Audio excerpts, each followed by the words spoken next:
10 years ago, his wife walked out with an old brown suitcase and never looked back.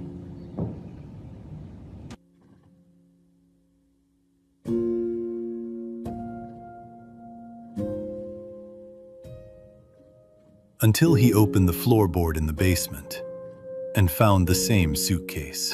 Nico Holloway was 48 years old, and he believed, the way a man believes in the ground beneath his feet, that some things in life simply didn't need to be explained. You worked hard. You kept your word. You built something real, and the people who loved you stayed. He had believed that for 22 years of marriage. Then one October morning, 10 years ago, his wife walked out carrying nothing but an old brown suitcase and never looked back.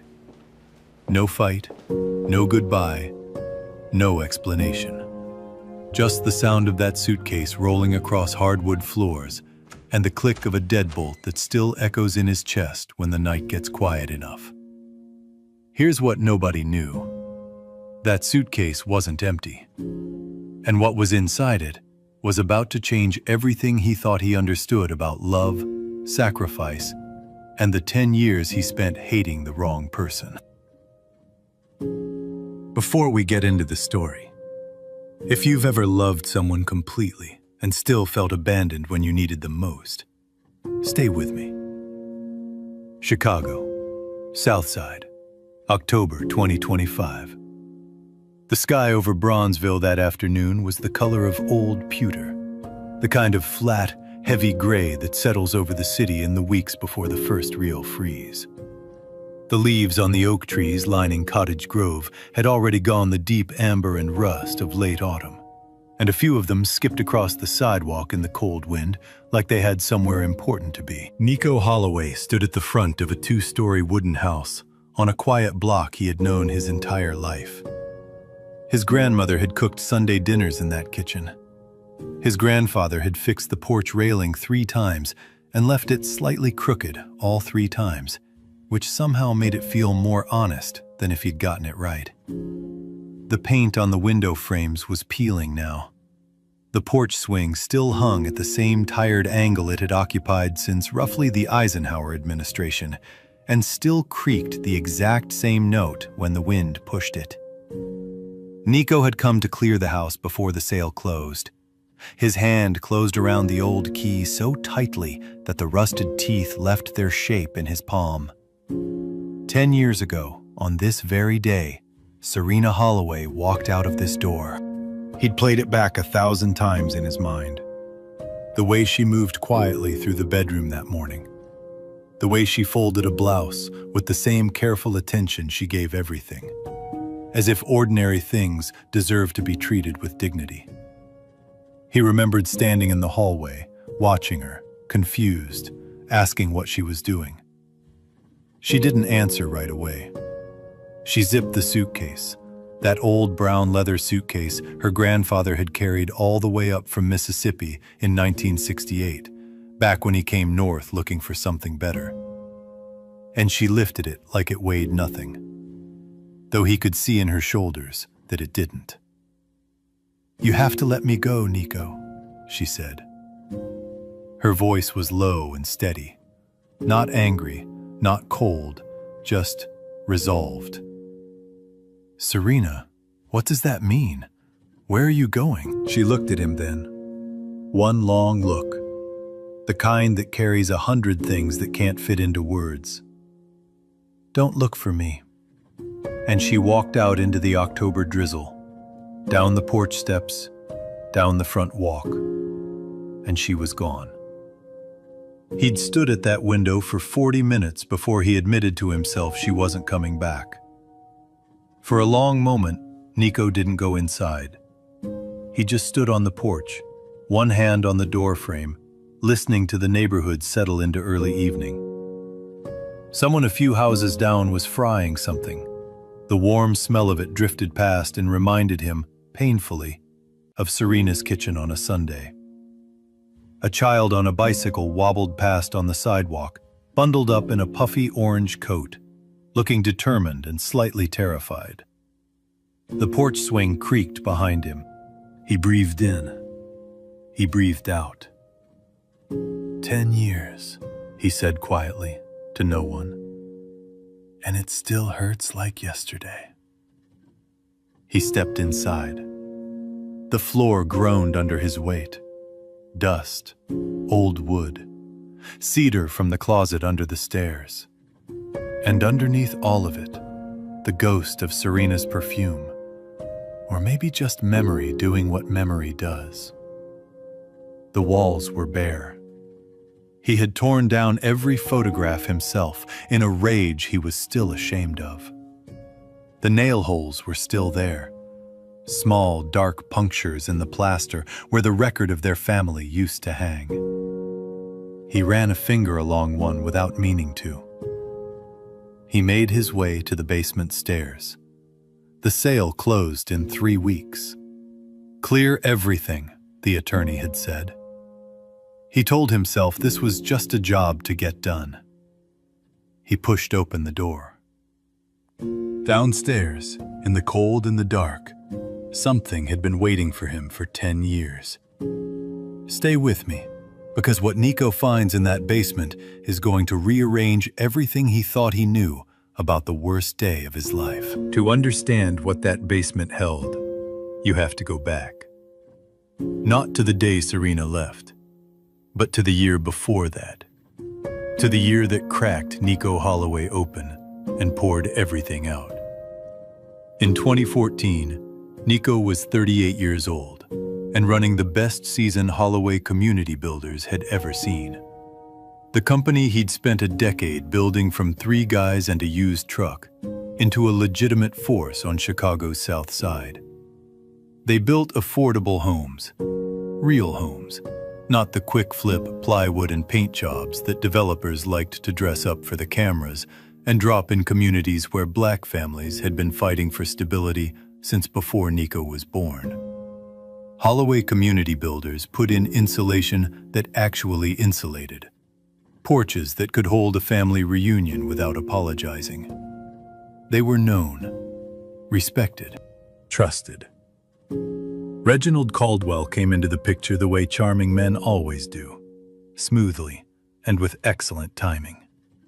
He was 44, white, well-groomed, soft-spoken in the way that sounds like gentleness until you listen long enough to realize its control. He chaired a regional economic development board and wore cufflinks even at casual lunches. He told Nico he believed in what Holloway was doing and wanted to invest. Nico was not naive. He had his lawyer review the paperwork. He did his due diligence. He shook Reginald Caldwell's hand. 11 months later, every newspaper in Chicago was running the story. Southside contractor accused of contract fraud and embezzlement of community development funds. The signature on the forged documents was Nico's. The account the money moved through had Nico's name on it. The clients who were allegedly defrauded were the same communities Holloway Community Builders had spent 10 years serving. Banks froze his credit within 2 business days. 3 contracts evaporated. Former clients stopped returning calls. His accountant, a man Nico had gone to church with for 12 years, sat across from him at a Formica table and said quietly that he needed to distance himself from the association. It happened that fast. The kind of fast that lets you know the machinery was already in place before the first domino fell. Nico spent those first weeks in what he would later describe to Ellis as a white-hot fog. He drove past red lights he didn't see. At night, he tried to construct a logical sequence of events that led to this, and couldn't do it. Because there wasn't one that included a version of himself who had actually done what they were accusing him of. Serena worked late those months. She came home with files under her arm and the quiet of someone whose mind was somewhere else. He was too consumed with his own crisis to ask where. Then she was gone. And in the absence of the truth, which Nico did not have, His mind built its own version of the story. He had been working himself half to death, he told himself. He had been drowning. And Serena, who was supposed to be his partner, his person, had looked at the water rising around him and decided she didn't want to go down with the ship.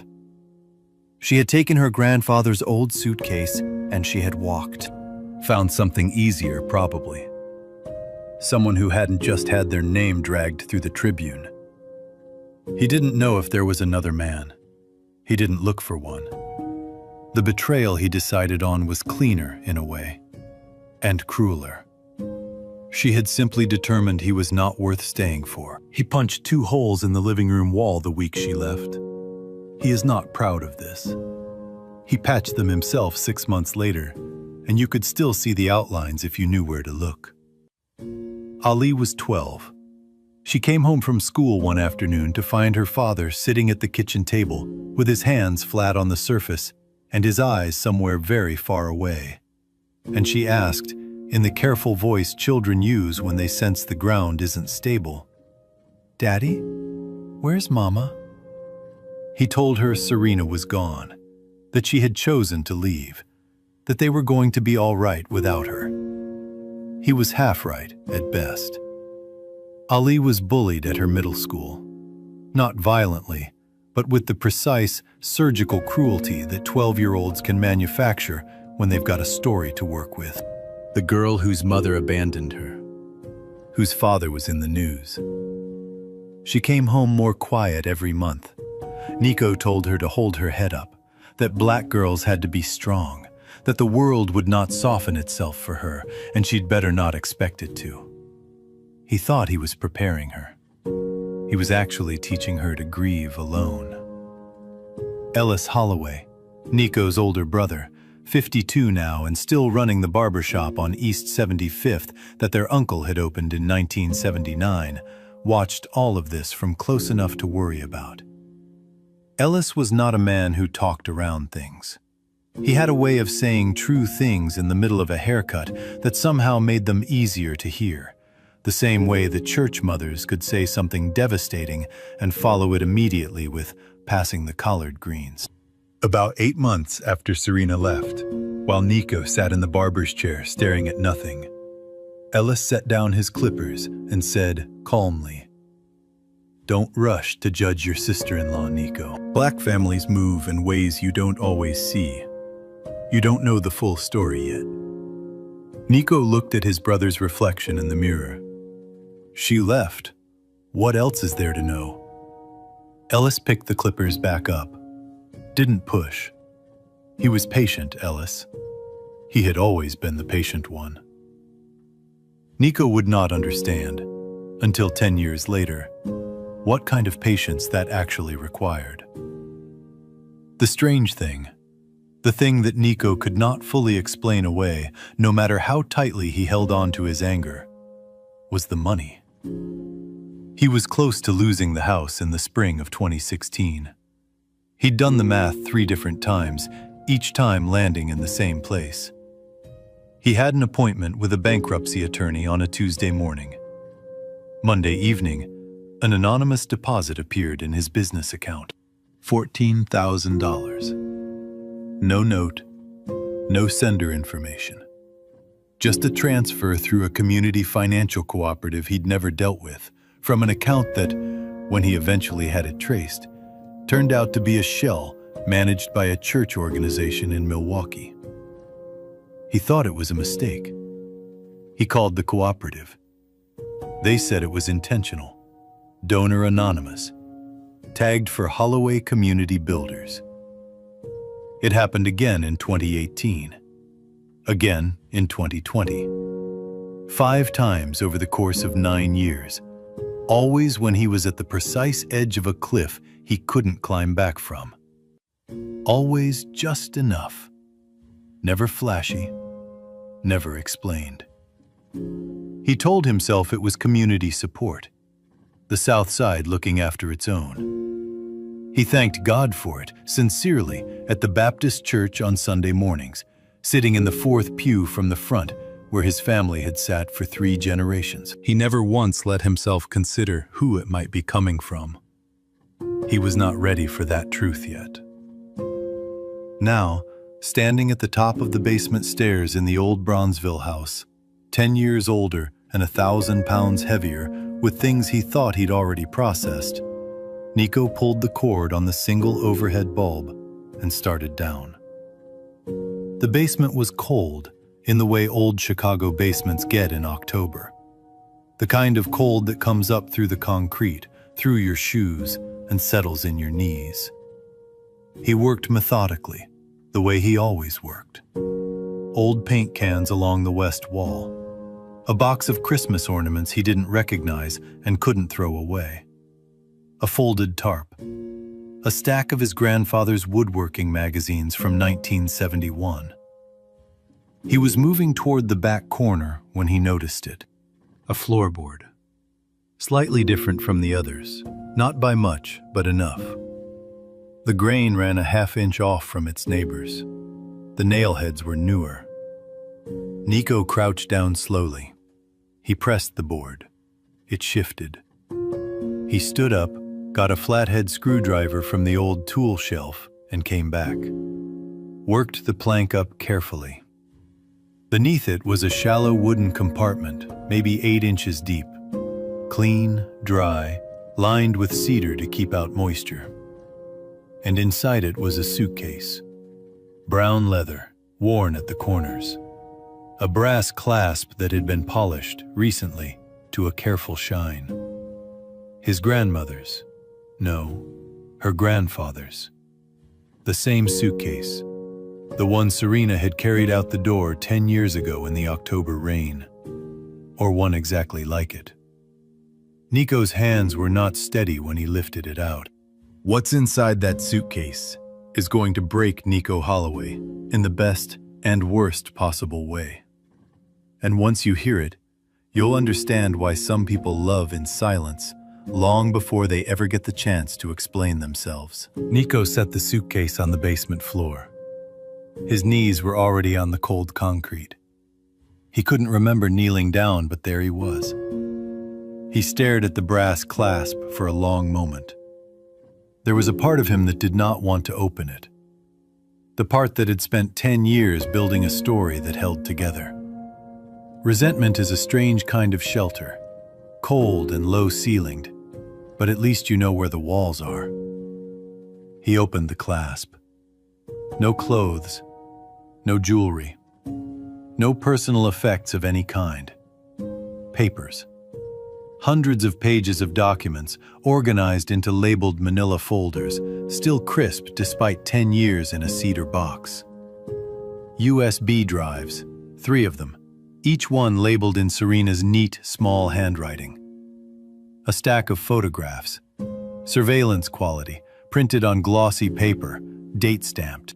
Audio transcripts, stapled and highlighted. A small digital recorder in a Ziploc bag. And on top of everything, set deliberately where anyone opening the suitcase would see it first. A handwritten letter. His name. His handwriting. No. Her handwriting. Writing his name the way she always had, with that slight lean to the capital N that he had always found beautiful and had never told her. He picked it up with hands that were, embarrassingly, shaking. Nico, I know what you've believed about me for 10 years. I know what you've told Ali. I know what you've told yourself. I need you to hear me now the way you couldn't hear me then, because I didn't have the words to give you. I only had the time to do the work. Reggie Caldwell framed you. Every document in this suitcase proves it. The contract forgeries, the redirected funds, the false witness statements. All of it traces back to him and the political machinery he controls. I had been building this case for 14 months before I left. I was close. I thought I could finish it before it came to a head. Then he found out. Nico, he called me. He told me that if I didn't stop, if I didn't disappear, Ali would have an accident. He said it the way men like him say things, quietly, with a smile underneath the words. Things happen to black children all the time, especially in neighborhoods like yours. It would be such a shame. I could not protect you and Ali from inside that house. I could only protect you from somewhere else. So I left. I am sorry I couldn't tell you. I am sorry for every night you spent angry at me. I am sorry for what it cost Ali. I carry all of that. I will carry it for the rest of my life. But I need you to know, I did not leave you. I never left you. I love you. I have loved you every single day of these 10 years. Everything in this suitcase will save you. Look at the documents first, then the USB drives. Then, when you're ready, watch the third one. I will always love you, Nico. Serena. He read it once, sat completely still. Then he read it again. The basement was very quiet. Outside, somewhere above him, the October wind moved through the oak trees on the block, and the porch swing creaked once, and then went still. Nico Holloway, 6 feet 2 inches, broad-shouldered, a man who had once gone 12 rounds with a collapsing business and a false criminal accusation, and the complete dissolution of his family, and had come out the other side still standing, put his face in his hands, and came apart. Not gradually, all at once. The way old structures go when the last supporting beam finally gives. Not with warning, not with dignity, just with the complete and immediate release of everything that had been held in tension for a decade. He cried in a way he had not cried since his grandmother's funeral. The kind of crying that is not about sadness, exactly. It is about the unbearable, terrible weight of having been wrong. Having been wrong about something you staked years of your life on. Having taught your daughter to be hard against a woman who was, this entire time, quietly working herself to the bone to keep them both alive. He sat on the cold concrete for a long time. Then he reached for the third USB drive. He didn't have a laptop. He had his phone. He dug in his bag for his adapter, connected the drive with fingers that still weren't quite steady, and opened the only file on it. A video, 22 seconds long, shaky, shot covertly, the way you shoot when you need the record but cannot afford to be seen recording. The angle was the inside of what looked like a parked car, and in the frame, slightly through a windshield, was a restaurant table on an outdoor patio. 2 men. One of them was Reginald Caldwell, younger, 10 years younger, but unmistakably him. The hair, the cufflinks, the soft-spoken manner that carried all the way through even without sound. Sitting across from a man Nico didn't recognize. Serena had narrated over it. Her voice was low, a little strained. This is recorded August 14th, 2014. Location, the Lantern Grill, Dearborn Street. Subject, Caldwell, Reginald. Note, this conversation occurred 2 weeks before Nico received notice of the fraud accusations. Then audio, Caldwell's voice, and hearing it 10 years later, in a cold basement, still carrying that particular lull of practiced reasonableness. She keeps digging. It's becoming a liability. You understand what I'm saying. The man across from him said something too low to capture. What I'm saying, Caldwell continued, pleasantly, the way you might say you need to adjust a budget line, is that if she doesn't stay quiet and disappear, things happen. To families, to children. Black kids especially. Nobody asks too many questions. It would be such a shame. Nico stopped the video. He set the phone down on the lid of the suitcase. He sat there for 1 full minute, not breathing, not moving, just staring at the cedar-lined compartment and the 10 years of carefully preserved evidence that his wife had risked her life to assemble, and leave him as a lifeline he almost never found. Then he picked up his phone and called his daughter. Aaliyah Holloway was in the UIC Law Library when her phone buzzed. She almost sent it to voicemail. Contracts final in 3 weeks, averaging 5 hours of sleep. But something in her, that quiet antenna children of disrupted homes spend their whole childhoods calibrating, told her to pick up. "Dad?" "Ali." His voice was different. Not broken, but cracked open. "Baby, I need you to hear something." She was already gathering her things, stepping away from the table with her phone pressed hard against her ear. "I'm here, Dad. Talk to me." He read her the letter. She listened without speaking. She was standing in a hallway outside the library, one hand pressed flat against the wall.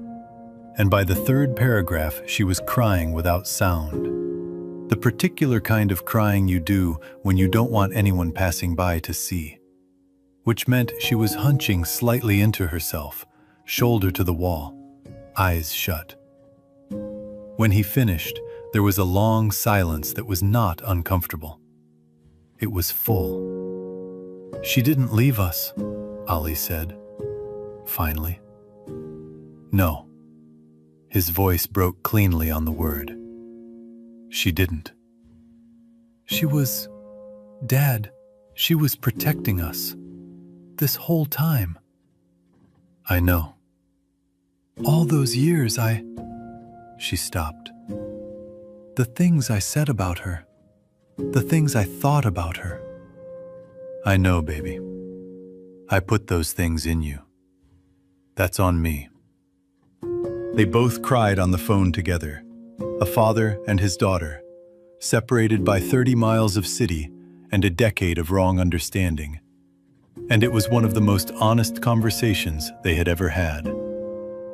When Nico eventually played the video, holding the phone to Ollie's ear so she could hear Caldwell's voice on that patio, he heard his daughter go completely still on the other end of the line. And then, in a voice that had the controlled, measured precision of someone who is going to be an exceptional attorney, "Save that. Don't touch it. Don't send it to anyone. I'm coming."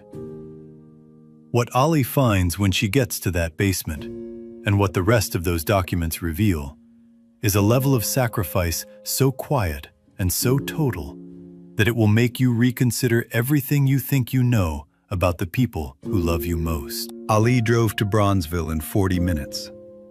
She was a fast driver, always had been, which gave Nico gray hairs.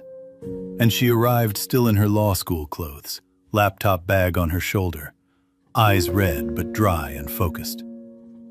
She found her father in the basement, sitting cross-legged on the floor, next to the suitcase with the documents laid out around him in careful rows, like he was trying to read a map of a country he hadn't known existed. She sat down next to him on the cold concrete, without a word. They began going through the files together. It took 3 hours. What they found inside those folders was not just a record of Reginald Caldwell's fraud. It was something more layered than that, and more devastating. Serena had documented everything. The shell companies Caldwell used to redirect community development funds. The 3 city officials who had accepted payments to look the other way when complaints were filed. The process by which Nico's signature had been replicated.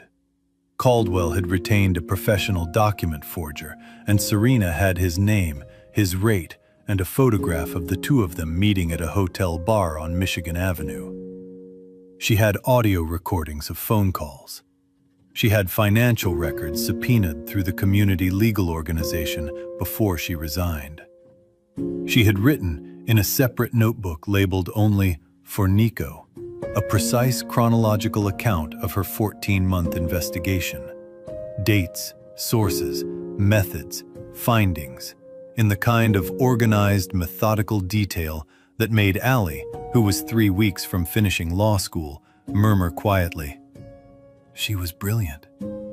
She was absolutely brilliant." But none of that was the part that broke Nico. The part that broke him came in the second notebook.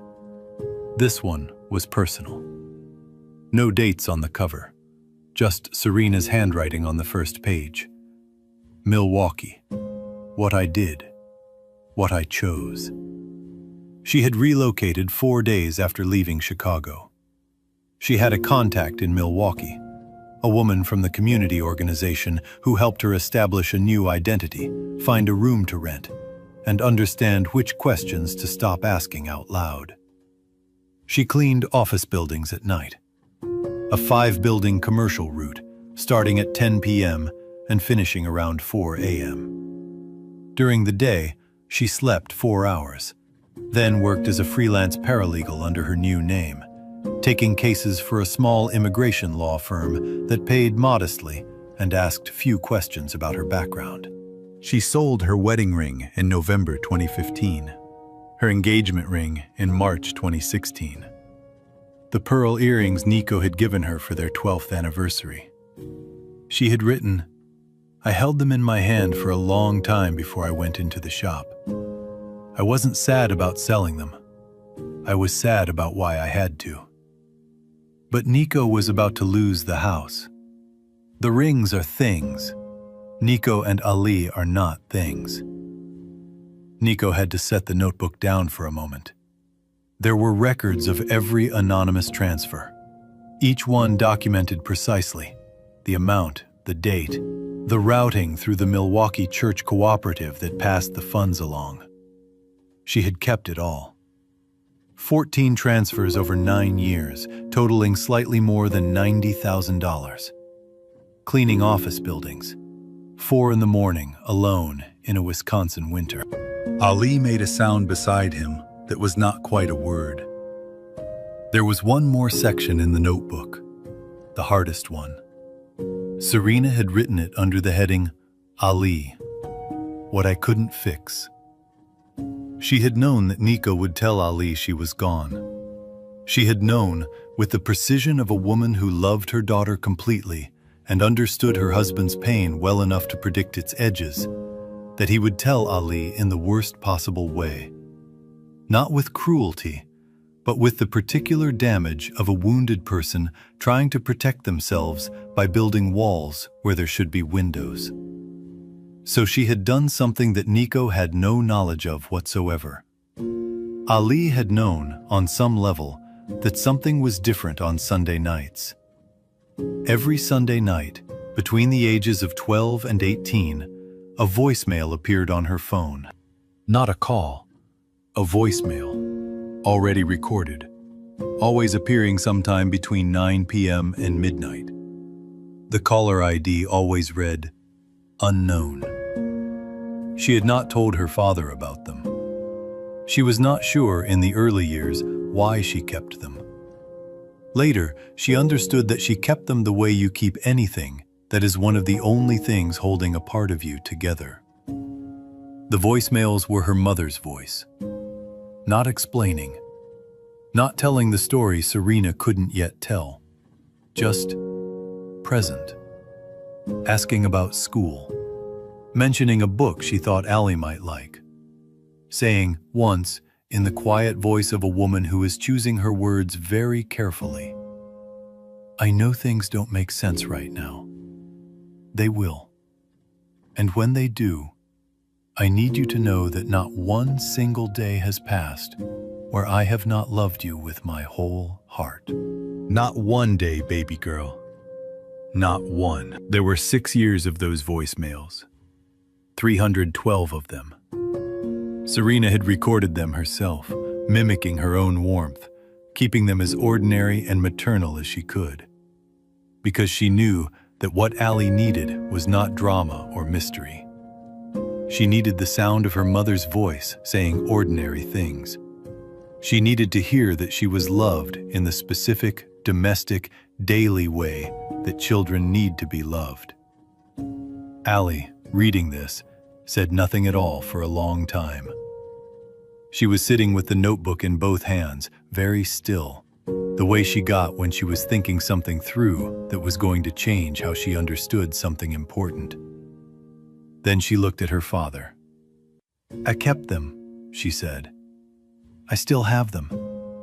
Every single one. I never deleted them." Nico looked at his daughter.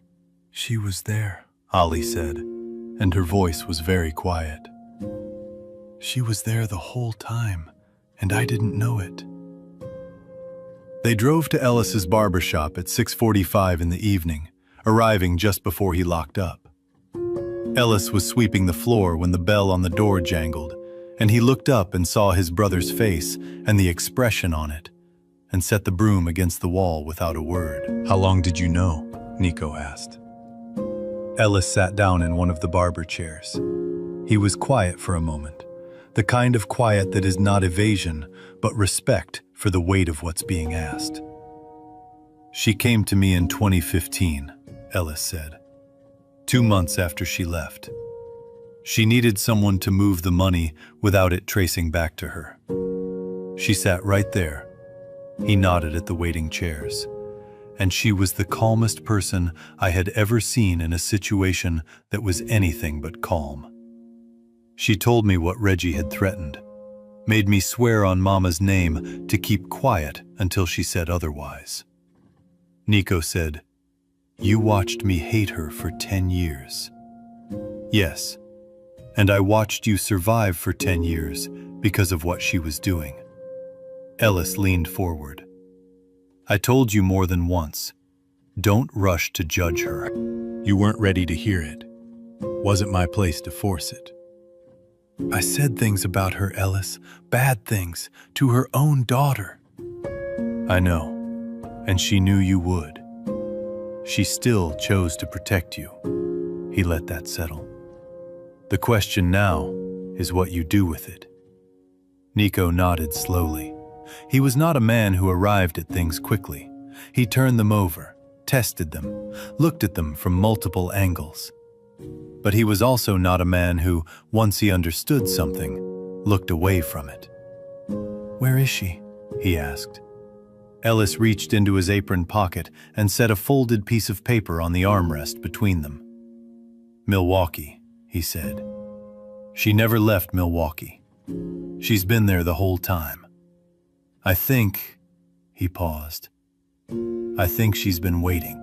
What Nico Holloway does next, and what he finds when he finally comes face to face with the woman who gave up 10 years of her life to save his, is the part of this story you will be thinking about long after it ends. The drive from Chicago to Milwaukee is about 90 minutes. Nico made it in just over an hour. He didn't listen to music. He didn't call anyone. He drove in silence through the city, and then the suburbs, and then the long dark stretch of I-94 where the lights thin out and the sky opens up. One hand on the wheel, going over and over in his mind the things he needed to say, finding them inadequate, one after another, discarding them. He had given speeches at city council meetings. He had addressed rooms full of skeptical developers and community leaders, and once, memorably, a federal housing inspector who had arrived clearly expecting to find problems. He was not a man who ran out of words easily. He had none for this. He followed the address Ellis had written down to a street on the near north side of Milwaukee, a neighborhood of older apartment buildings, neatly kept. The kind of block where everyone knows each other's cars and someone has flower boxes in every window.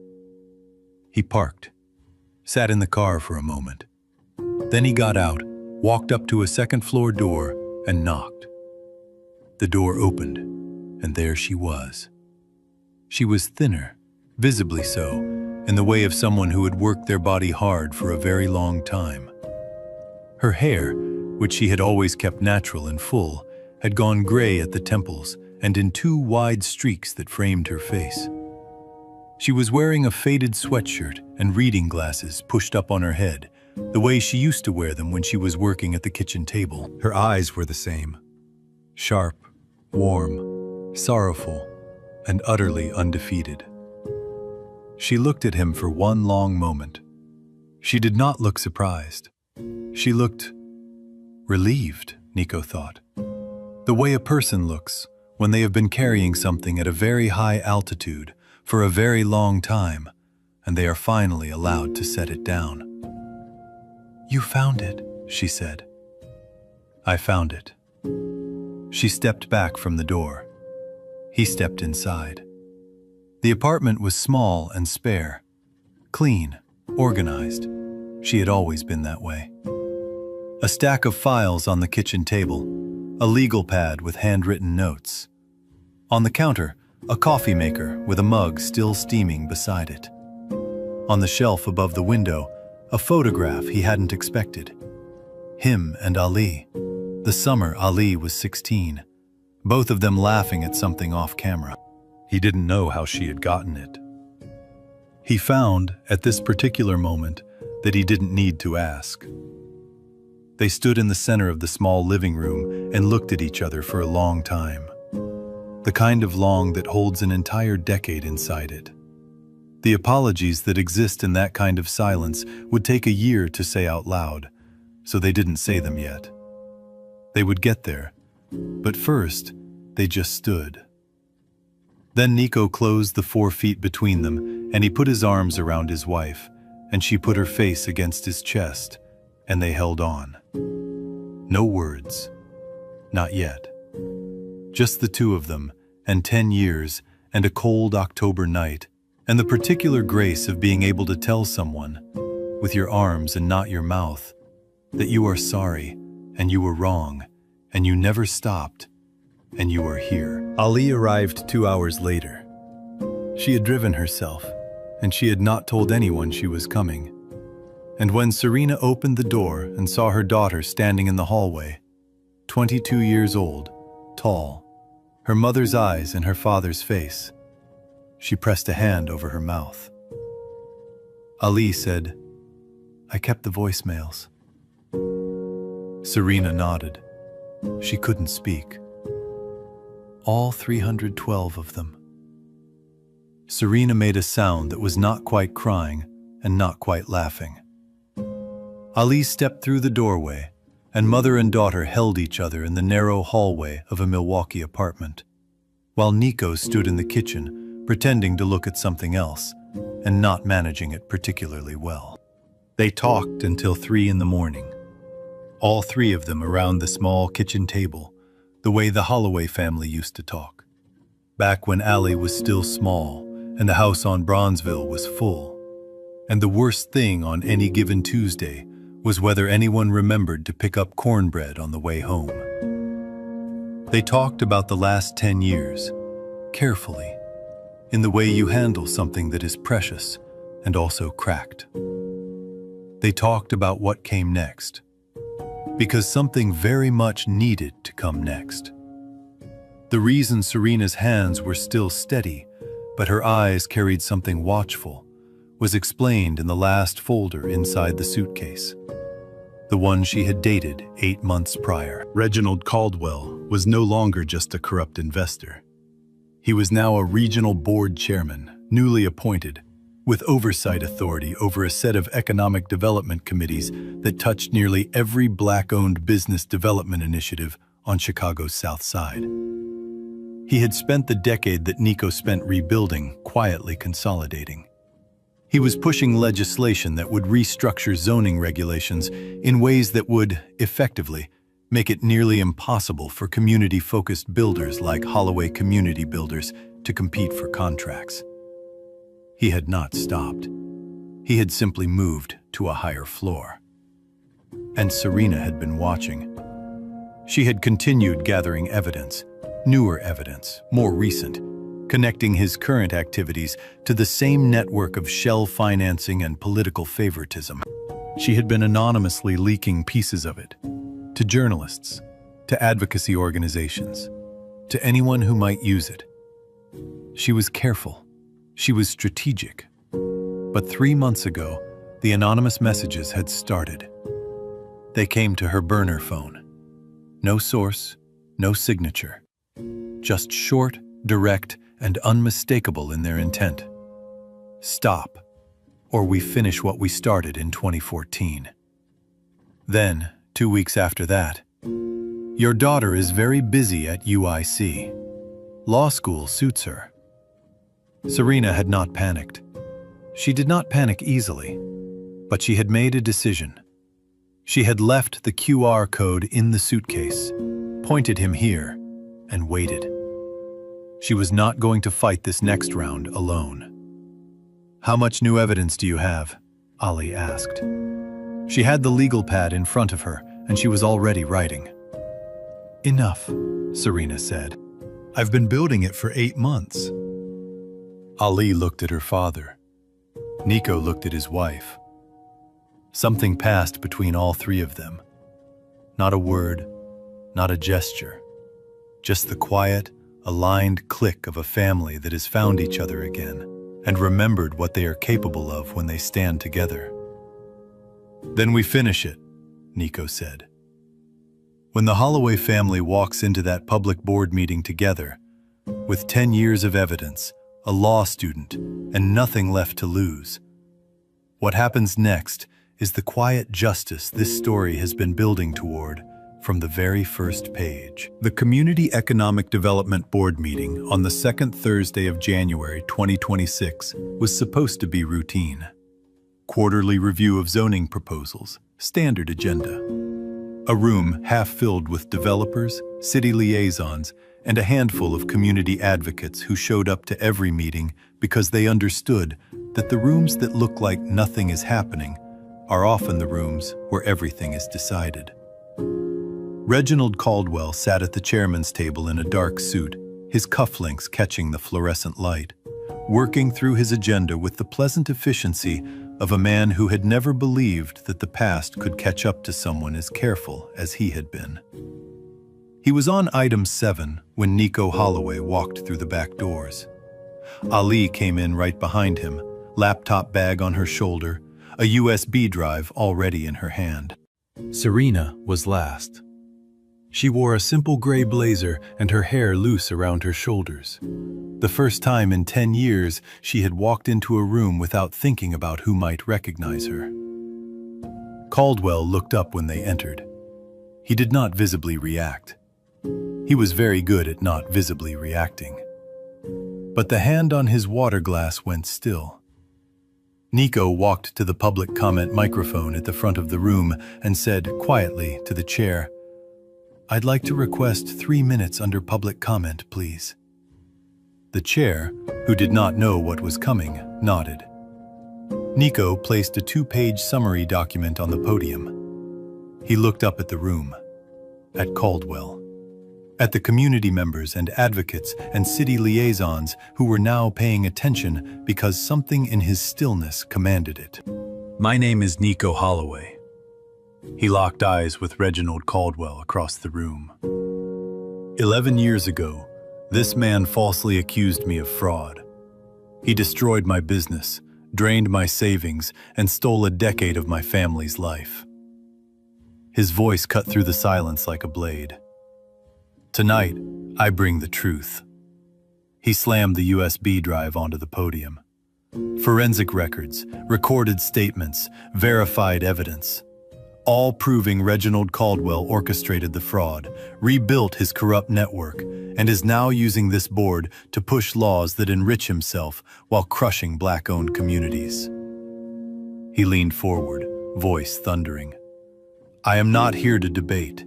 I am not here to be polite. I am here so this community can finally hear the truth, in the very room where it was stolen from them." The entire room fell into a suffocating, deathly silence. No one dared to breathe. Caldwell said nothing. His face had gone very still. That particular stillness that is not calm, but the management of panic. He looked, for the first time in 11 years, like a man who understood that the walls of the structure he had built were not going to hold. The investigation that followed took 3 months. Caldwell resigned from the board within 10 days, citing health considerations, in the kind of statement that fools no one and is not meant to. By March, the Attorney General's office had opened a formal inquiry. By spring, 2 of his associates had provided testimony in exchange for reduced exposure. The forensic trail Serena had assembled over 9 years was, as Allie told her supervising professor at UIC, who had quietly agreed to serve as consulting counsel, the most comprehensively documented piece of white-collar fraud preparation I have ever seen built outside of a federal agency. Holloway Community Builders filed a civil suit. The outcome was still pending. These things move slowly, and Nico was patient enough to wait. But the settlement discussions, his attorney reported, were going in the right direction. On a Saturday in late March, the Southside Baptist Church held a small ceremony. Not a wedding, not exactly. A renewal, which is a different thing. A wedding is a beginning. A renewal is an acknowledgement. We have been through what we have been through. We are still here. We choose this, again, with full knowledge of what it costs. The church smelled of coffee and old wood and someone's sweet potato pie that had been brought for the reception and was making the entire vestibule impossible to concentrate in. The morning light came through the south-facing windows in long, warm rectangles that fell across the pews the way light does in old black churches. Like it, too, belongs there and always has. Aaliyah Holloway stood beside her mother in a deep burgundy dress, serving as maid of honor and, quietly, as the best version of herself. The woman she had grown into, partly because of a mother who had loved her through 6 years of Sunday night voicemails, and partly because of a father who had survived something that would have finished lesser men, and partly because of the specific, irreplaceable toughness of having been through fire and come out knowing what you are. Nico spoke to the gathered community briefly before the ceremony proper. For 10 years, he said, I believed I was abandoned. I want to stand in front of the people who held me up during those years and tell you the truth. I was not abandoned. I was being loved in the strongest way I have ever witnessed, by a woman who gave up everything she had to protect me and my daughter, and asked for nothing in return. Not recognition, not gratitude, not even to be understood. He looked at Serena. Black women have been carrying the weight of this family and this community for a long time, and they have done it quietly, and they have done it with everything they had. I did not see it when I needed to. I see it now. That evening, back in the Bronzeville house, which the sale had been quietly canceled on because some things are not meant to be given away, Serena set the worn brown suitcase on the shelf in the living room. Not in a closet, not in the basement. On the shelf in the main room, like a family treasure. Because that is what it was. Nico stood beside her and looked at it for a moment. You said there was one last secret inside. She smiled. Not the controlled smile she had worn through 10 years of self-imposed exile. The real one. The one that came slow and broke wide at the end, and always had. I did say that. Are you going to tell me what it is? I will. She leaned into his shoulder. But you have to promise me something first. What? Promise me you'll listen all the way through before you decide what to do about it. He looked at her. There was, he noticed, a particular quality in her eyes when she said it. Not worry exactly. Something more like anticipation. Like a woman who has been holding a story for a very long time and is ready, finally, for the next chapter to begin. Outside, the porch swing moved in the March wind. The oak trees on the block were starting, barely, to bud. His phone sat on the side table. At some point in the last hour, a new message had arrived. No contact attached, no source. Just 7 words. It's not over yet. Tell her I know. Nico looked at the message, looked at Serena, She had not seen it yet. He closed his hand around the phone. He would tell her. Tonight, probably, once the guests had gone and Ali had driven back to her apartment and the house settled into its old, familiar quiet. He would tell her, and they would figure out together what came next. Because that was what they did now. That was what they had agreed to, again, in front of everyone who mattered. What he knew, what he was sure of, in the way he was now sure of very few things, was that whatever came next, he was not facing it in the wrong direction anymore. Not building walls where he should be building windows. Not defending himself against the people who loved him. Some lessons take 10 years to learn. That doesn't make them less true. This story teaches us something small and specific and true. Nico spent 10 years certain he understood what happened. He had the evidence of his own eyes, a door closing, a suitcase rolling, a woman walking away in the rain. He built his whole understanding of those years on that image, and he was wrong. Not because he was weak or foolish, but because he only had part of the picture. Most of us have a story like that somewhere. A person we wrote off. A silence we decided meant indifference. A leaving we called abandonment before we knew what it cost the one who left. Here is what this story asks of you, practically. Tonight, or this weekend, find one relationship, a grown child, a sibling, an old friend you haven't spoken to in years, where the distance between you is built on a version of events you have never fully verified. Don't call them yet. Just write down, on a notepad or the back of an envelope, the one thing you decided about them that you accepted without ever asking if it was true. Just write it down. Look at it. That's the suitcase. You don't have to open it today, but now you know it's there. The people who love us most are not always the loudest ones in the room. Sometimes they are the ones who quietly carried something you never saw and said nothing, because saying nothing was the only way to keep you safe. That kind of love doesn't ask to be understood. It only asks, eventually, to be recognized. This story was created by a human with help from AI. It only wants to whisper that kindness has the power to change destiny. And even when everything seems to fall apart, life always has a miraculous way to restore balance. Production team, story and screenplay by Quinn Fung. Character development and visual conceptualization by Chris Nguyen. Video scripting and scene adaptation by David Nguyen. A passionate team dedicated to bringing this story to life.